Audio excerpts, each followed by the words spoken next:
केंद्रीय मंत्रिमंडल ने ओबीसी क्रीमी लेयर के लिए वार्षिक आय के मापदंडों को 4.5 लाख रुपए से बढ़ाकर 6 लाख रुपए करने का फैसला किया है। वार्षिक आय के आधार पर क्रीमी लेयर के तहत पिछड़ी जातियों को आरक्षण का लाभ दिया जाता है।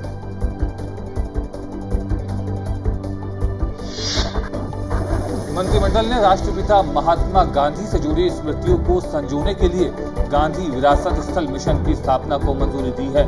राजधानी दिल्ली में अति विशिष्ट व्यक्तियों के अंतिम संस्कार के लिए एकता स्थल के पास राष्ट्रीय स्मृति के निर्माण को भी मंजूरी दी गई। सरकार ने घरेलू जरूरतों के लिए कुकिंग कोल आदि की आपूर्ति में तत्परता लाने के लिए भारतीय इस्पात प्राधिकरण और राष्ट्रीय इस्पात निगम लिमिटेड को सीधे तौर पर जहाजों को किराए पर लेने की भी मंजूरी दे दी है।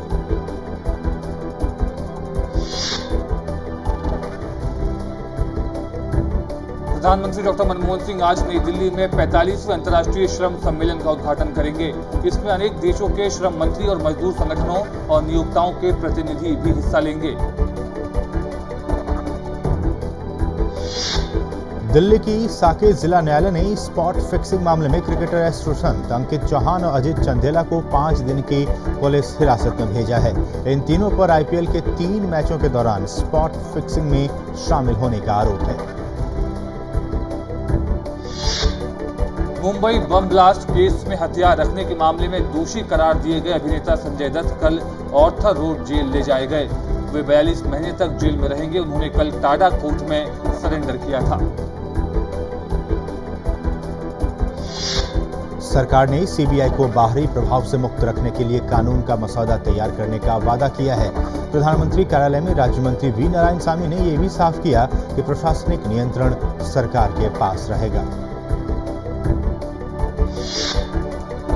नारायणसामी ने भाजपा नेता अरुण जेटली के इन आरोपों को गलत बताया कि सीबीआई की स्वायत्तता के मामले पर गठित मंत्री समूह एक दिखावा मात्र है। उन्होंने भाजपा पर दोषारोपण कर नकारात्मक माहौल बनाने का भी आरोप लगाया।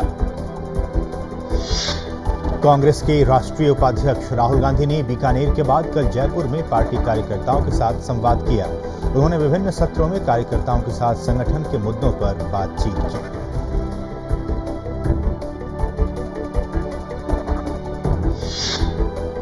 सुप्रीम कोर्ट ने कहा है कि सोशल नेटवर्किंग साइट्स पर आपत्तिजनक टिप्पणियां करने पर किसी भी व्यक्ति को वरिष्ठ पुलिस अधिकारियों की स्वीकृति के बिना गिरफ्तार नहीं किया जा सकता। अदालत ने इस बारे में सभी से केंद्र के दिशा निर्देशों का पालन करने को भी कहा है। पूर्वोत्तर राज्य अरुणाचल प्रदेश में कल पंचायती राज संस्थाओं और ईटानगर तथा पासीघाट निगमों के लिए मतदान हुआ। छिटपुट घटनाओं को छोड़कर मतदान शांतिपूर्वक संपन्न हो गया।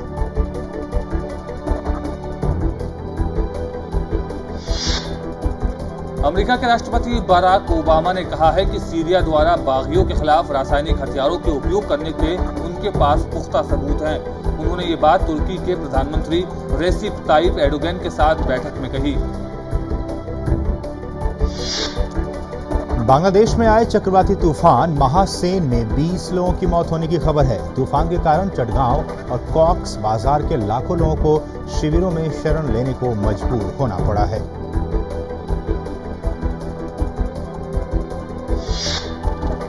इस तूफान के आज त्रिपुरा से गुजरने की आशंका है। राज्य सरकार ने इससे निपटने के लिए सभी जरूरी कदम उठा लिए हैं।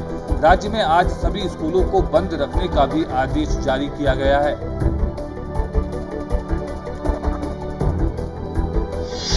फ्रांस में 66वें कान फिल्म महोत्सव की शुरुआत हो गई है। उद्घाटन समारोह का शुभारंभ हॉलीवुड अभिनेता लियोनार्डो डिकैप्रियो के साथ भारत के सुपरस्टार अमिताभ बच्चन ने किया।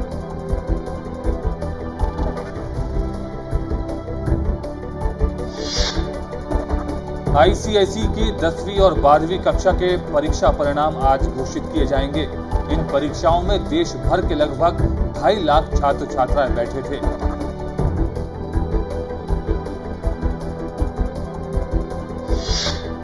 राष्ट्रीय महिला आयोग ने दलित महिलाओं पर बढ़ते अत्याचारों से जुड़ी समस्याओं के समाधान के लिए गुरुवार को दिल्ली में राष्ट्रीय सम्मेलन का आयोजन किया। सम्मेलन में देश भर से आए दलित महिला संगठनों ने हिस्सा लिया।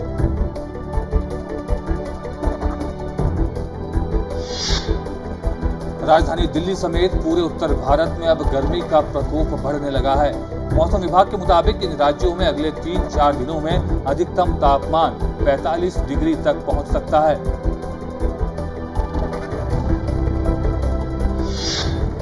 आईपीएल में किंग्स 11 पंजाब ने दिल्ली डेयरडेविल्स को 7 रन से हरा दिया है। जीत के लिए मिले 172 रन के लक्ष्य का पीछा करते हुए दिल्ली की टीम निर्धारित 20 ओवरों में 164 रन ही बना सकी।